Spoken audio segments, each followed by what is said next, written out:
Good evening and welcome to the Whisky Lovers Society with me, Gert Retief, and tonight we are talking Chivas Regal and particularly the Chivas Regal Ultis, 40% ABV, and of course that 40% is probably chill filtered. And cost-wise, well, we talk about the cost a little bit later. Tonight it's all about the nosing and tasting.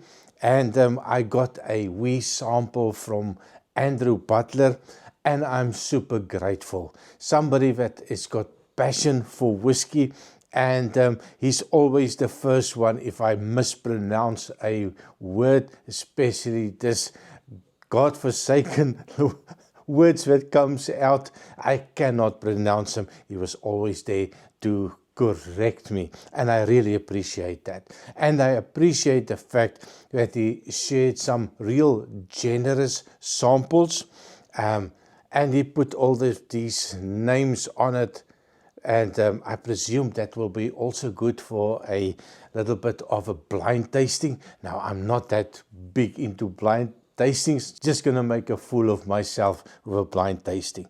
But this one, the Ultis Chivas Regal, now, it goes back a long way for me. My first real whiskey, expensive whiskey, was a 12-year-old Chivas Regal, and I was hooked from then.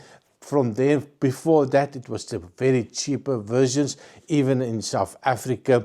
Well, 35 years already, it was very expensive. And 12-year-old, and then I've tried a couple others, the 18-year-old, fantastic. Now I got an opportunity for the Ultis, and I was super excited when he said he's going to send me some of that. Now I just did a review, Cutty, Sark, Prohibition, oh my word, it is absolutely a fantastic whiskey. I'll put a link in the end card if you want to go look. Also a generous sample from Andrew. But on to tonight's whiskey, and I'm really looking forward. I did pour it maybe 15 minutes ago. You know I like to give it a pour. I did not give a smell to it. I didn't taste it. It's going to be a full-on surprise, and I really hope that it is worth that quite expensive price for a no-age statement whiskey. Now, I believe there must be some older whiskies. I don't know. Maybe Andrew will put a little bit of a more detail in it for me. As you know, I don't like to spend too much time going into whiskies and doing too much research. Then I'm just going to reflect somebody else's nosing and tasting notes. Having said that, I do know there is 5 Speyside whiskies in this one, and I'm not going to make a fool of myself. I'm going to put the words maybe over here. You can go try and explain to me how to pronounce them, but then one of them that I do know is the Longmorn. That is a fantastic whiskey pedigree, and of course there is a Tormore. I'm going into bad territory already. The rest I will put there. You can go see or Google it yourself how to pronounce it. So on the whiskey, it is 40% ABV. It does have a wonderful golden color to it. Now I can presume there is coloring in it. Not 100% sure. Don't really care. There is a little bit of a viscosity. It does take a while before that legs start to form and flow down the glass. A little bit of a stickiness to it. So on the nose, cheers. Oh wow. I am definitely not disappointed in the nose. It is lovely. It's sweet. It's dark fruit. And this is it for me. Fruitcake. Loads and loads of fruitcake in this small little glass. Wow, absolutely a stunning whiskey. But of course we need to drink it as well. And if it tastes half what the nose suggested, I'm going to be hooked, and I'm going to have to buy a bottle. And that is where the problem might occur. It's not a cheap whiskey, especially in Belgium. So on the taste, cheers.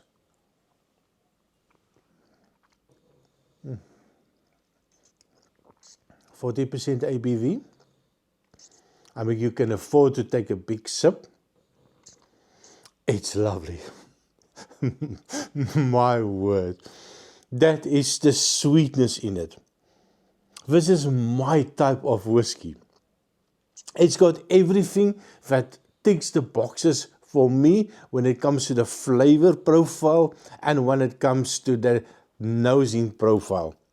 It's sweet, it's raisins.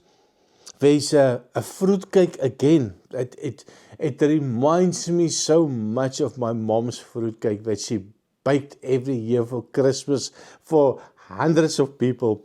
Oh, it is really nice. That fruitcake component had a little bit of an oiliness. Then you want to make sure about that. There's a little bit of an oiliness, not much. It coats the mouth. There's a viscosity to it. There's a little bit of a chocolate note, just right at the back. It feels to me like if you get a 70% chocolate.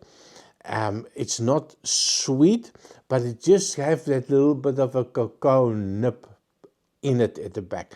Now, I do have some cacao nips. If you break them open and you get that smell, it's not that shocking chocolate. It is that subtle notes of chocolate from the nose to the taste. One more try. Cheers.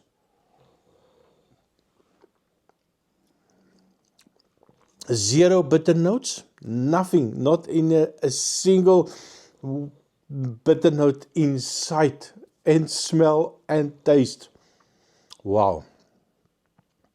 This is a stunning whiskey.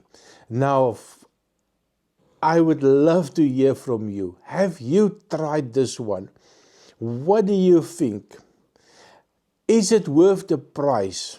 Now, I looked online and I normally look at the whiskey base as a reference point, and then I will also look here in Belgium what I'm going to pay, and sometimes also in Holland. We have a good relationship with the Dutch, and if I want to buy something in Holland, the shipping will be like 5-6 euro, so very cheap, and of course it's going to be cheaper than Belgium. Now for me, the price point, I've seen it as little as 112 euros, but I suspect that you're not going to find it at that price again. If I look more realistic speaking, 170 to about 220 euros for this bottle. I'd be very happy to pay 120. I think it is a fantastic whiskey. It's a whiskey that's well presented. It's a whiskey that comes in a nice box normally. Wow, what a stunning presentation of a good whiskey for me.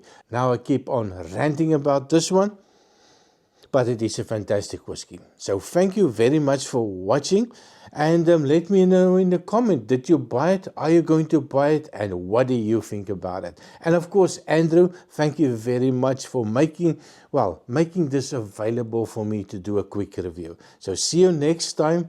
Cheers.